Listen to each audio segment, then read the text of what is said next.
Hey guys, আপোনালোক সকলোকে মোৰ নতুন এটা ভিডিঅ'লৈ পুনৰবাৰ স্বাগতম জনাইছো। আজি বনাবলৈ লৈছো কলৰ পাতত দিয়া পিঠা তেল নিদিয়াকৈ। বলক তেতিয়া হলে আজি ভিডিঅ'টো আৰম্ভ কৰো। প্ৰথমতে মই লৈছো ভজা পিঠাগুৰি। মই ভজা পিঠাগুৰি বাটি এটাৰ এবাটিমান লৈ লৈছো। ইয়াত মই দিছো আধা চামুচ নিমখ। এইখিনি প্ৰথমতে মিহলাই লওঁ।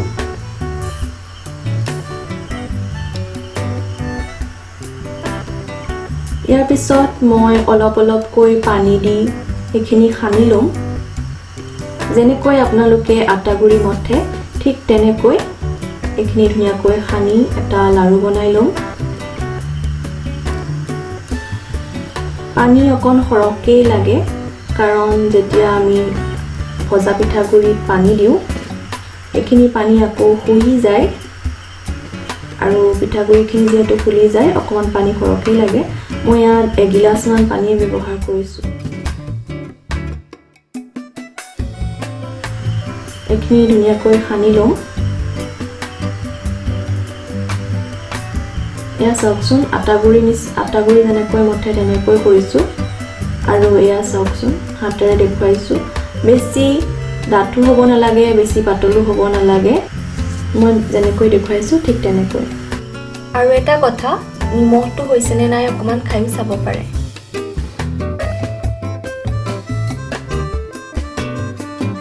পিঠাটো বনাবলৈ আমাক লাগিব কলপাত।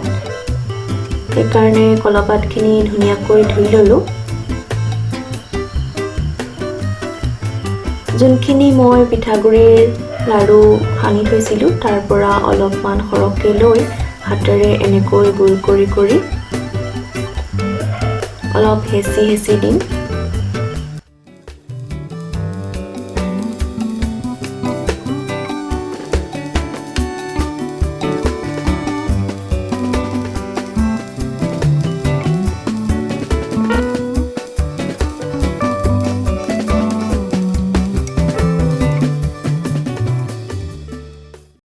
এনেকৈ কলপাতখনত দি হেঁচি ধুনীয়াকৈ পাতল কৰি দিম।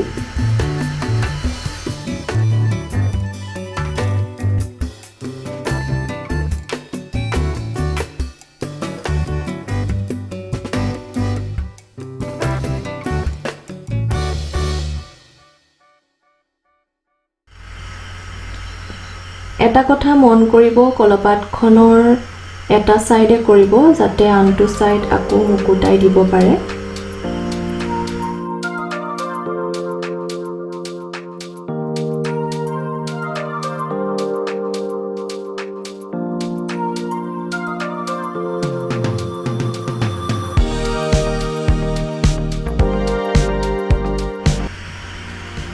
এয়া চাওকচোন এটা হৈ গৈছে। আমি আকৌ বাকীখিনিও তেনেকৈ বনাই লওঁ।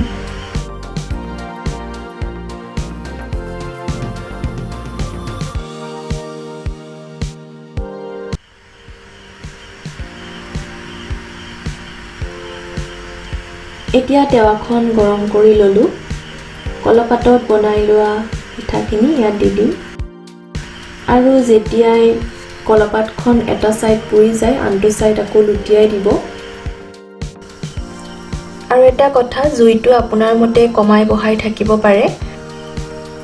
এটা পিঠা বনাবলৈ অতি কমেও 10 মিনিট সময় লাগে, কেতিয়াবা বেছিও লাগি যায়।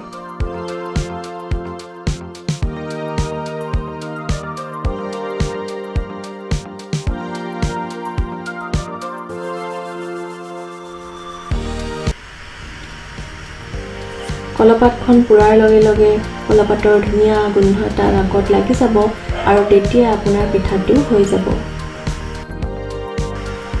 এয়া এটা পিঠা হৈ গ'ল।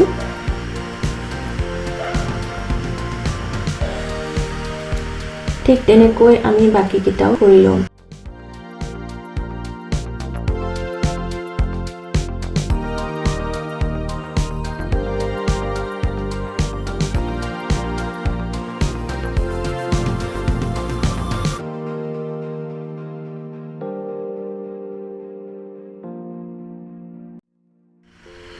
পিঠাটো কলপাতৰ সৈতে তেনেকৈ তেৱাত দি দিছোঁ। ইয়াত একো তেল ব্যৱহাৰ কৰা নাই। আপোনালোকে এনেকৈ পিঠা বনাই খাবচোন।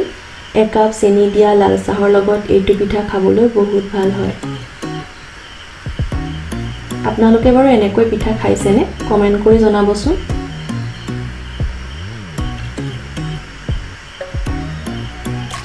এয়া চাওকচোন, ওপৰটো ৰঙচুৱা ৰঙৰ হৈ গৈছে।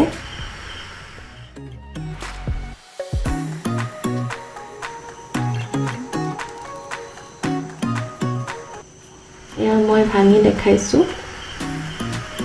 চাওকচোন ধুনীয়াকৈ সিজি গৈছে। পিঠাগুড়িৰ পৰা বনোৱা তেলত দিয়া ঘিলা পিঠাটোতো সকলোৱে খাইছে। এইবাৰ এনেকৈ কলৰ পাতত দি বনাই খাবচোন। বহুত হেল্ডি হয় আৰু আপোনালোকে খাবলৈ বহুত ভাল পাব।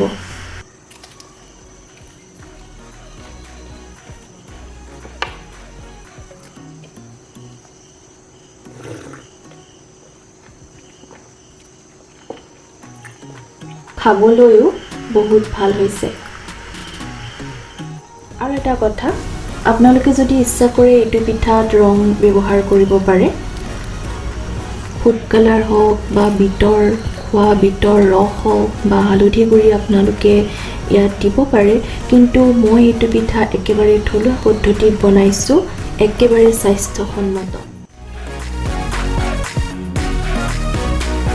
এই কলপাতত দিয়া পিঠাটোৰ বিষয়ে কিবা সুধিব লগা থাকিলে মোক কমেণ্টত সুধিব পাৰিব।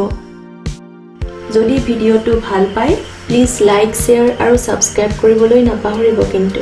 আৰু ওচৰতে থকা সেই টিলিঙাটো বজাই দিব যাতে মই দিয়া ভিডিঅ'ৰ ন'টিফিকেশ্যন আপুনি মোবাইলত পাই যায়।